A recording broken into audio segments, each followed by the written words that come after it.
And hello, everyone. Welcome back to Showing Up Whole, the place where we discuss alignment in mind, body, heart, and spirit in every aspect of our lives.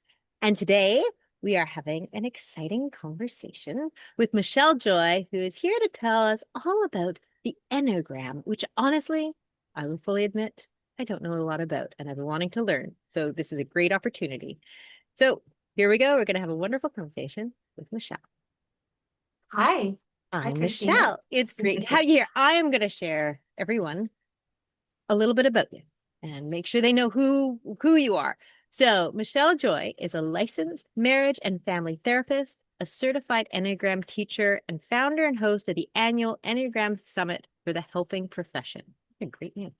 She is the creator of the developmental Enneagram for couples, which is a unique approach that combines the Enneagram with the transformative component of differentiation.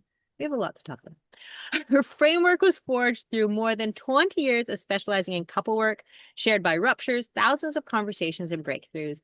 She leads workshops for couples and professional trainings for coaches and therapists at couples and the Enneagram.com. And she is the author of the forthcoming book, The Developmental Enneagram for Couples, to be released this coming spring. That's exciting.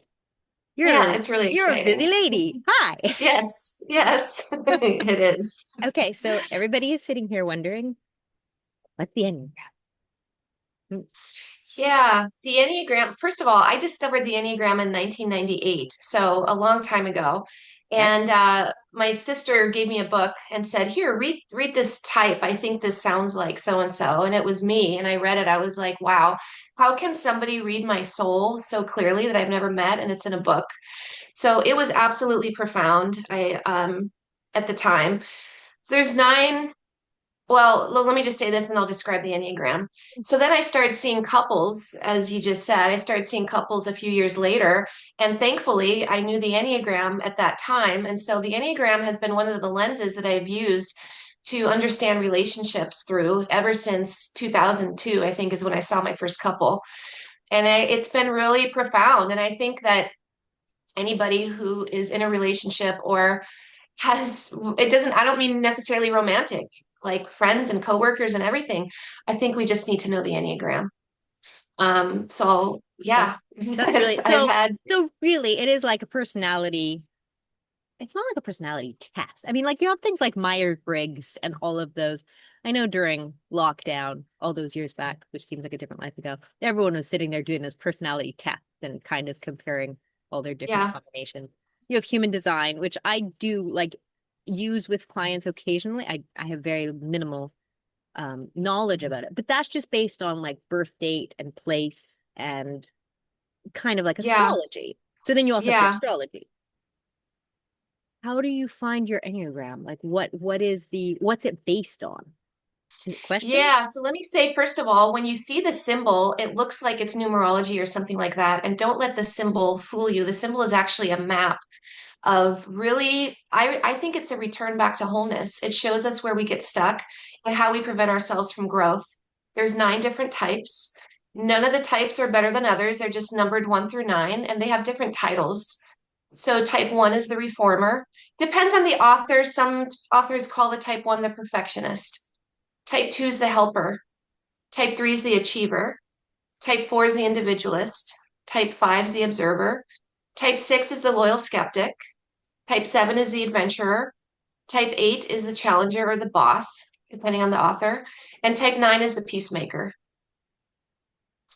So there's all these different types. And then there's wings and such, which maybe I don't know if we'll get into today, but there's arrows. Like the actual symbol of the Enneagram is a map, like I said, that shows us where we get stuck. I mean, and I use it with couples, so it shows me where couples often get stuck in communication and conflict resolution and what they need to integrate from some of the other types to grow and to integrate into their own personality. It shows me how we project onto other people. So it's a really great map. Oh, that's so interesting though, because that means that like okay, because if you have human design, you have your design that you were born with. And so therefore you kind of notice how you would receive energy or how you even they go as far as like how your eating habits work and stuff, but it's not a question of being able to borrow from others. So with this one, it feels like once you know your natural type, then you can actually start to actually modify certain things in order to be able to actually bring other qualities in. That's actually really Yes. fascinating. Yeah, yeah, exactly.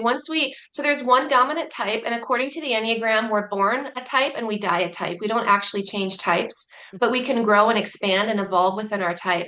So yeah, we all have a home base. We're going to resonate with all nine types, but there's a home base that we sit in more often than not. And just like you said, once we identify our home base, then we can start to say, okay, this is my personality in this moment. The reason I love the Enneagram so much, and maybe some of these other things do this too, but the Enneagram to me, it shows us, like, it provides a certain lens that I'm wearing to view the world. And so as I'm talking to you, I'm filtering what you're saying through my lens and feeding it back to you. In relationships, this is huge. Hmm. When we're observing somebody's behavior, we're filtering it through the lens and we respond for better or for worse.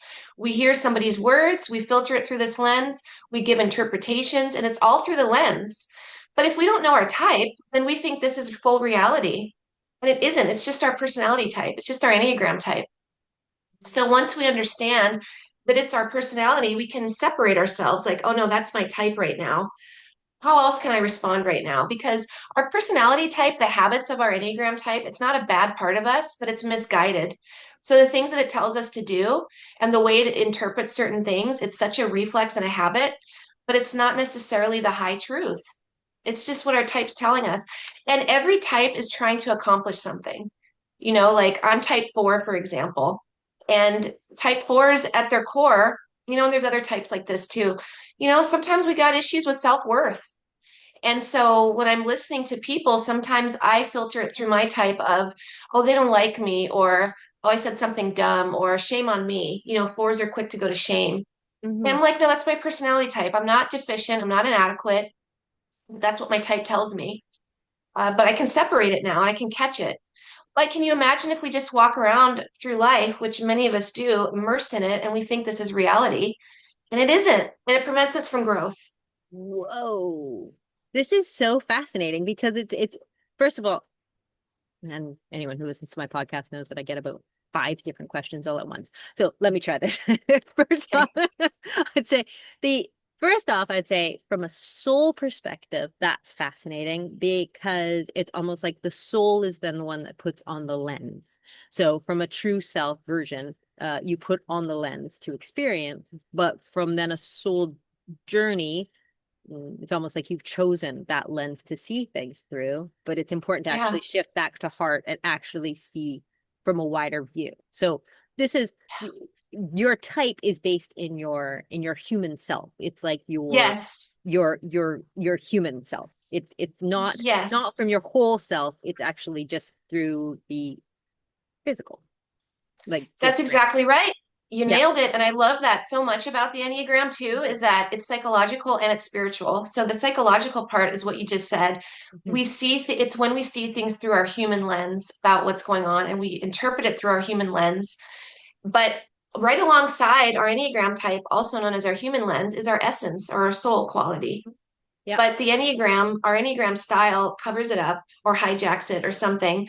And if we're just seeing something through our Enneagram lens and we're engaging with people and making decisions from it, it prevents us from growth because our essence or soul quality is not involved. So it's helpful to ask, okay, how would God or the universe or my soul see this situation right now aside from this? Right. Right. Okay, so then from the flip side of that, then oh wait, have I lost it? I think I've lost it. It because it really does. If from the physical, that's where I was going to go. I mean, a lot of times in like the work that we do, we talk about like healing. We talk about different things that we need to clear up from our past. But you mentioned the idea of shame as a type 4. So now a lot of people would talk about like low self-worth, but actually it's like, oh, well, what happened in my childhood and what happened to where do I need to go to actually heal the pieces of me that have brought up those insecurities? So by understanding your type, you actually might save yourself a lot of time by actually hunting around for trauma that might not be there in some ways. Or does it actually run the risk of preventing you from actually doing the healing that needs to be cleared up? If that makes Can I sense. give you an example of myself? Yeah, if you don't mind, that'd be brilliant. Okay, type 4 again. So, I love the Enneagram, as you know, and there's somebody, her name's Susan Olasek, and she takes the Enneagram to prisons and she helps the incarcerated. And I was talking to her about her work, and she goes, "Why don't you come with me sometime?" I'm like, okay. So I found myself at San Quentin State Prison, Northern California, sitting in a circle with 40 incarcerated men. And at first I was like, what am I going to have in common? I've never been in a prison. But all these guys had their name tag with their Enneagram type next to it. And I suddenly felt so much like shared humanity and connection. And the Enneagram was a bridge. Like we had things in common to talk about, and they shared their stories, and it was incredible. They weren't making excuses, they were tying it to their wounds. And I was so inspired. And it was like on my resume of life. Okay. So I left that day and I was telling somebody about it. And that person said, "Well, I'm glad you had that experience, but there are much more important experiences to be had than that." And through my filter of my type, I heard it as a criticism. And type fours, it goes right in. Like we don't really have a filter, it just is in. And their criticism becomes, "I'm bad, shame on me." And I went from highly inspired to I plummeted down to shame. Okay. That's my Enneagram type. And I knew, so thankfully, and all of a sudden, I didn't feel inspired. I felt shame on me. I did a bad thing because of this interaction with this specific person. So thankfully, I caught it. I'm like, wait a minute.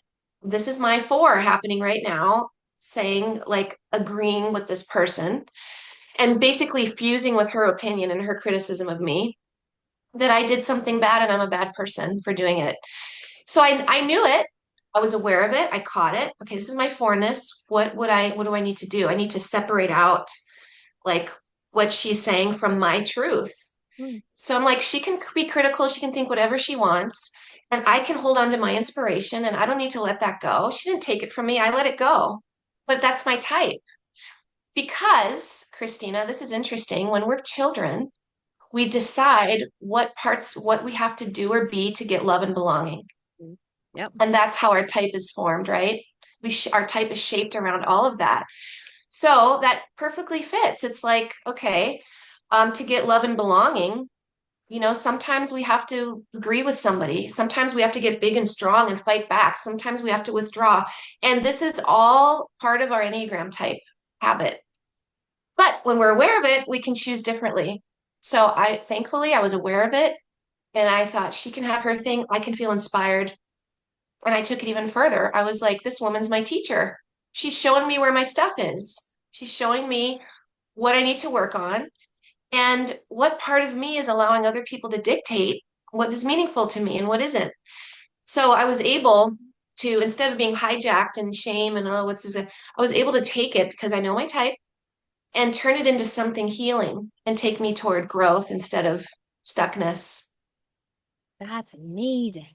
That is so phenomenal. Because what I love about that is that it seems like even if we have trauma in our past, and even if we've gotten hurt in our past, then the way we actually absorb that and have that shape us, our type then actually helps dictate that. And then you actually get to use it as a tool, as a way of actually shifting and moving through that. That's exciting. That's It's brilliant. super exciting. It's super Yeah. exciting.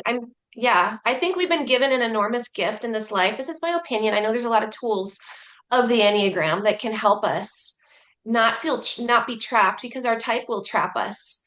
It's like, oh, in this situation, I need to shrink and become small to get love and belonging and feel value. It's a trap, Yeah.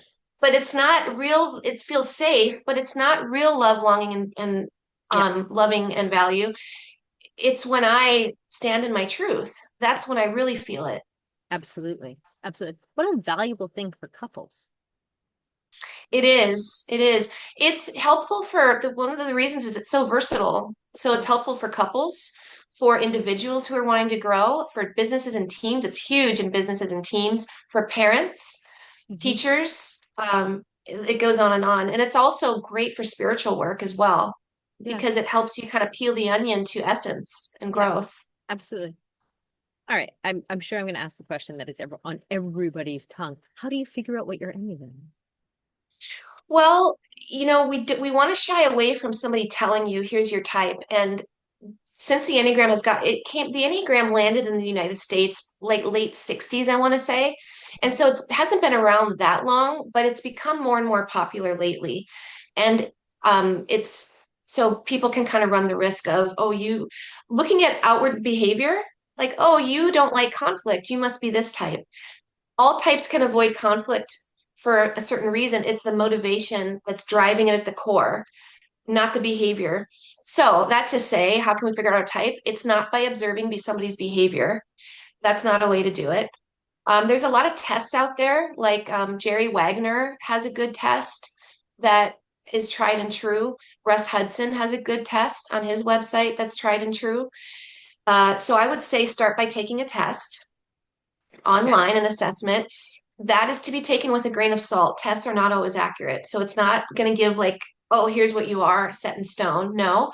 Then it's like, okay, it's a guide. Let's go read more about it now. So step one is take a test. Step two is to read more about it online or in a book and then see what we feel. And it's not what we want to be, it's what we are.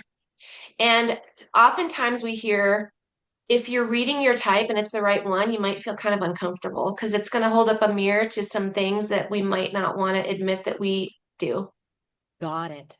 Got it. It's so funny because I know back in the spring I attended a Hay House workshop thing. And it was Mm. so I was listening to the people who actually like, work high up in Hay House and they were talking about Enneagram and they literally were talking about how deeply this is embedded even in the Hay House company, that everybody knows Oh, their type and how they work and like so it's fascinating to me of how this actually all kind of ties in and how important it is to actually I find that really interesting how you said that it can make you uncomfortable to actually know your type. It sounds like hmm. your type, it really is based on, I don't want to say your weaknesses, but not necessarily your strength. It doesn't seem like it actually, or does it? Is there a part of your Enneagram that Yeah. actually suggests, oh, but you're really good at this? Yes, Okay. absolutely. Yeah, Okay. absolutely. Okay. I'm sorry, I'm a therapist, and so sometimes when people talk to me, I see kind of the things they need help with rather Yeah. than Of talking course. about Yeah. strengths. Well, that's what we do. Absolutely. Yeah. Absolutely. Yeah, but anyway, yeah, the Enneagram absolutely points to strengths and also areas that we tend to struggle with without even knowing it. And then when we don't make progress, we just double down on what we're doing that's actually keeping us stuck, but we don't know it's keeping us stuck. Russ Hudson wrote a book called Wisdom of the Enneagram, which is fantastic. It's a blue book and it talks about 9 types, and he's got them divided into levels of health. He breaks them up into 9 levels of health per type. And the reason I'm telling you this is because when you read about level one, that talks about your essence and your strengths. And when you work through your challenges, like here's your essence, here's who you're meant to be. Most of us sit in average. Okay. Like probably most people in the world live in average, like levels 4, 5, and 6. And it talks about how to work your way up to the higher levels of your own type. Whoa. So really, I mean, when you say it's a map, it is a map because it's It is a actually map. understanding who you are, how to deal with who you've been, and then actually shifting things to actually become and walk the path of who you actually have wanted to be and who That's you. right. Wow, that's powerful. Yeah. And I'll add one more thing in terms of the map. I don't want to complicate things too No, much, no, but the symbol, have you seen the symbol yet no, or I no? actually don't think I have. It it looks kind of like a star, but different, but Okay. kind of like a star, I guess. Yeah. But there's lines connected. So I'm 4. Okay, so there's my type 4 is connected to type 1 and to type 2. That also is indicative of something. That means sometimes I can draw from the negative side of both of those and display behaviors that are not so good, go Wow. backwards. But drawing on the high side of those types is what moves me forward. In particular, those 2 types, drawing on those side will move me forward in growth. And I absolutely use those. I use that in the San Quentin example. I pulled from the high side of type 1, which they're so objective and they're so like logical and don't get swept away by the emotion of the moment. Like you zoom out, what's really going on here? Um, And then the high side of two is like, let me put myself in her shoes. Where's she coming from? Okay, it has nothing to do with me. So I did that consciously to help me Okay. Now navigate that differently. I have to ask though, within that, working with couples, do you find that often, how do I phrase this? Do you find that often people partner with the the types that they are linked to, or the types that they also are? Like, is there a theme in that? That's an interesting question. I haven't noticed that in particular. I haven't noticed that. I'm gonna have to start paying attention to that. That's because that'd be so fascinating if we're attracted to people who are actually either can help us move forward, or, and that's why sometimes you get discord. But I guess no matter what, whoever you're dealing with, then knowing that is going to actually draw that. Exactly. That's exactly what I was going to say. Yeah. Like regardless of their types, and I try to figure out I try to help people identify their types. Most people don't know the Enneagram when I meet with them. Mhm. But yes, almost always there's some type of pull in the relationship for growth.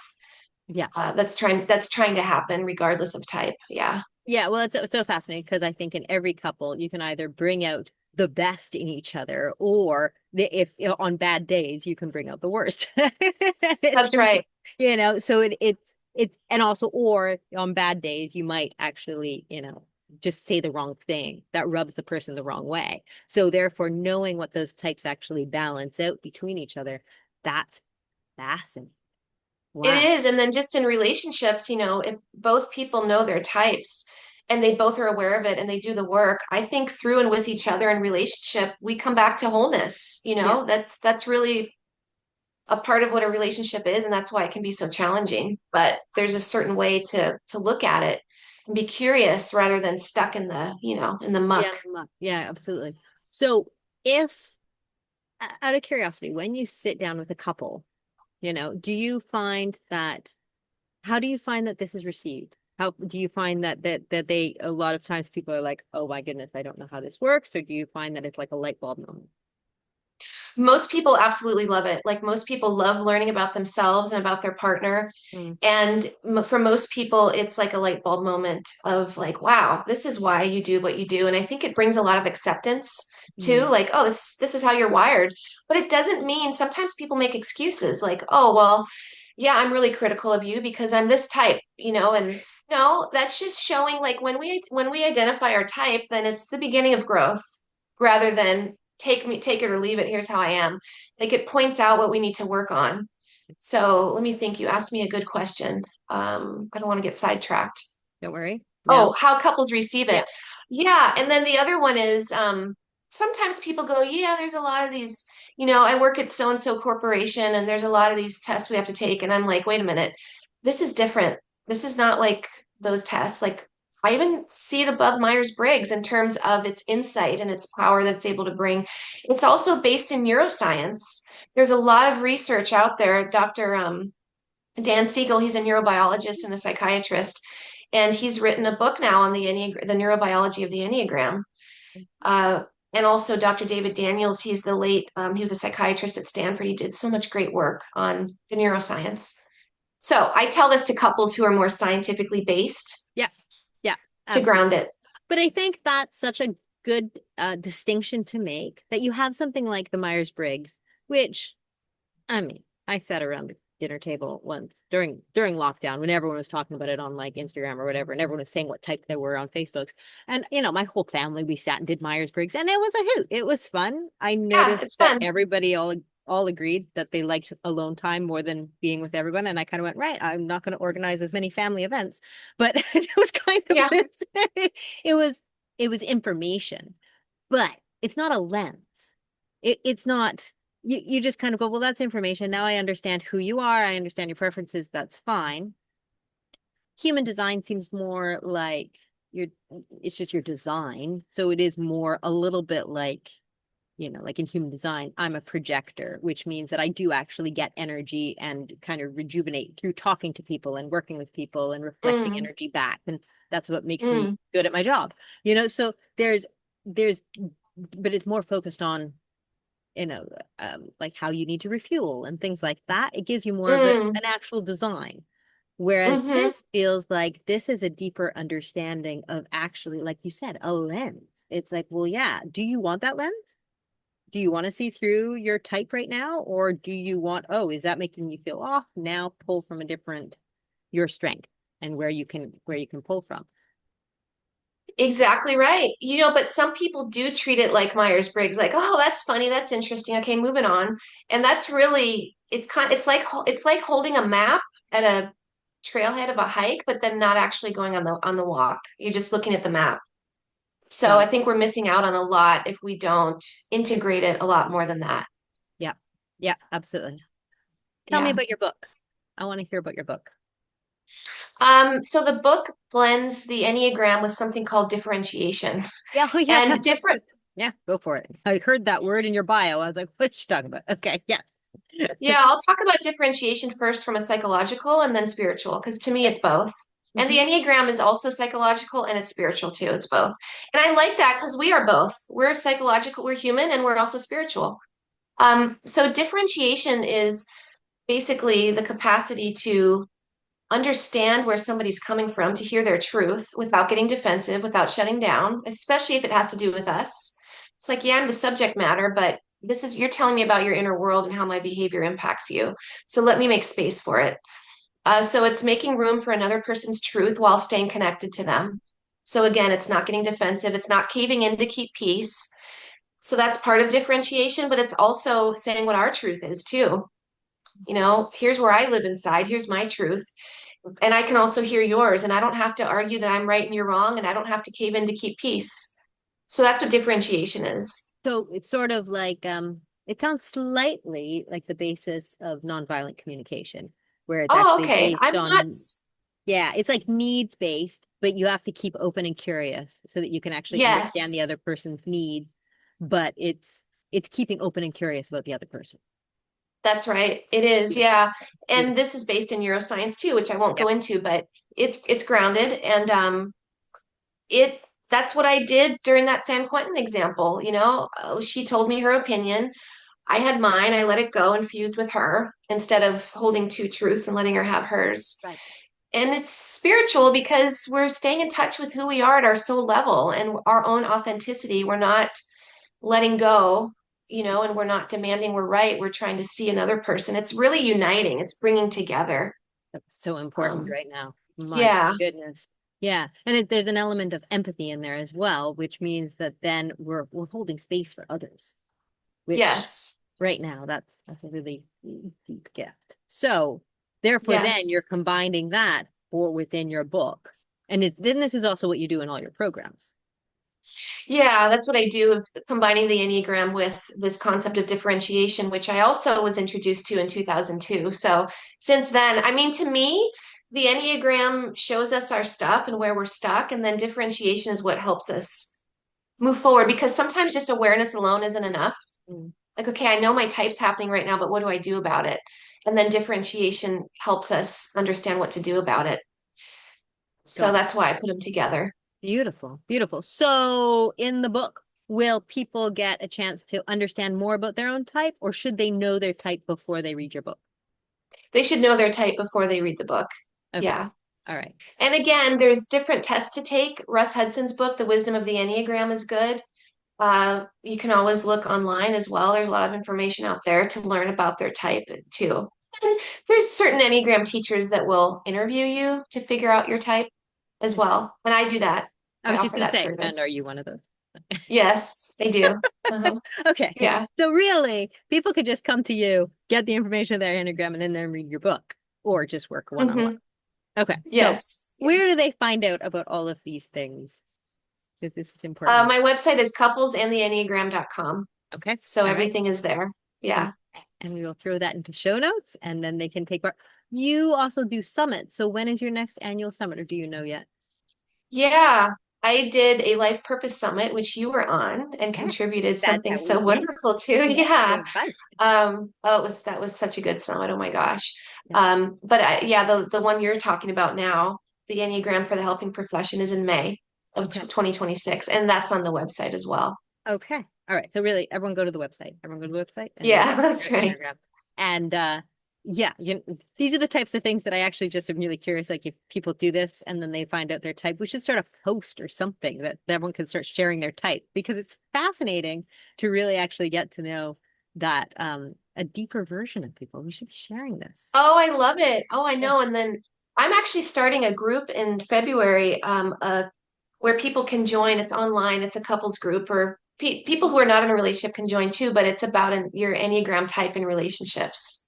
So that's on the That website too. that's exciting. That's important. Yeah, so we Yeah. can all talk to each other about our type and what's going Yeah. on and Well, yeah, what because works, what doesn't.